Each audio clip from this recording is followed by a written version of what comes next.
Good morning, everyone. We're continuing here in the laws of KASHRUS of Rabbi Yamin Forst, and we're talking over here about Bishul Akum and Bishul Yisrael, cooking done by a non-Jew, and food that is cooked by a Jew, and still dealing with the non-Jew cooking in the ovens of our homes. Din HaTenorim Kayoim, the halacha regarding ovens of our times. We already explained a non-Jewish maid should not be using our ovens to cook. However,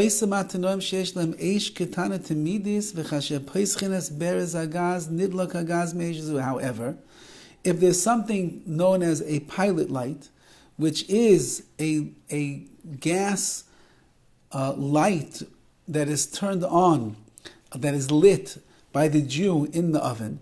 If the Jew lights this small fire, then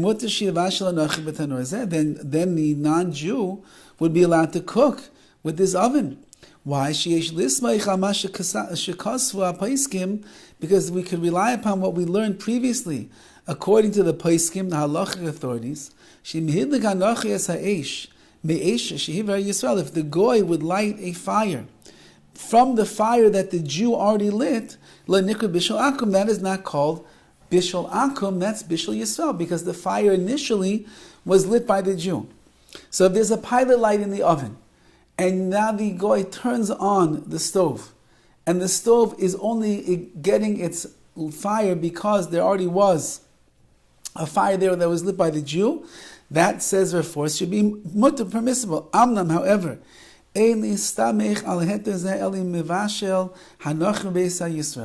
you can only rely upon this heter, this leniency, if the goy is cooking in the house of the Jew.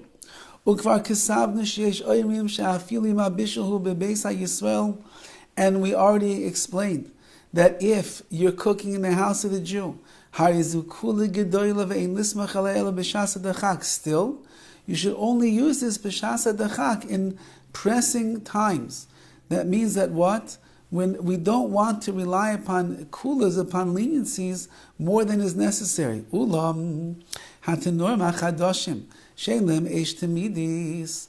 When the new ovens, the new age ovens, do not have a pilot light, gas or electric, you turn it on and it ignites the fire at that point. There's no way to rely upon this leniency because it doesn't exist. There is no continual flame of the pilot light. It's all new when the oven is being lit. Therefore,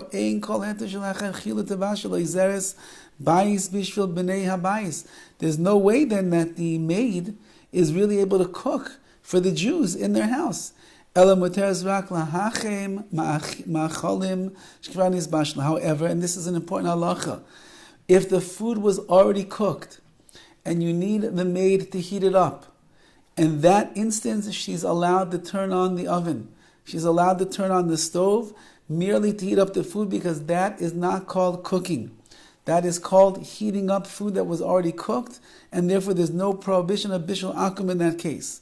Now, b'di'evid in bishlo, b'di'evid, meaning after the fact, if she cooked already, hamaychel mutter, nevertheless the food is still going to be permissible based on everything that we said previously. Milvad zeh tzarich sheteidah, ki ha'poiskim yisiru sheshomer nafsho yirchak milaniach l'shivcha nachris. Nevertheless, if you are concerned about the kashrus of your home, and you're someone that is careful with mitzvahs, our Paiskim warn a person that they should be very careful, and that is, do not allow a shivcha nachris, a non-Jewish maid, lavashel avura, to cook in the house for you. There are many problems that could arise as a result of this, because they're not Jewish, they don't have Yiras Shamayim, they don't know the halachas of kashrus clearly, and it's very likely that in a pressing circumstance when nobody's around and nobody's watching, they're not going to be careful with the halacha.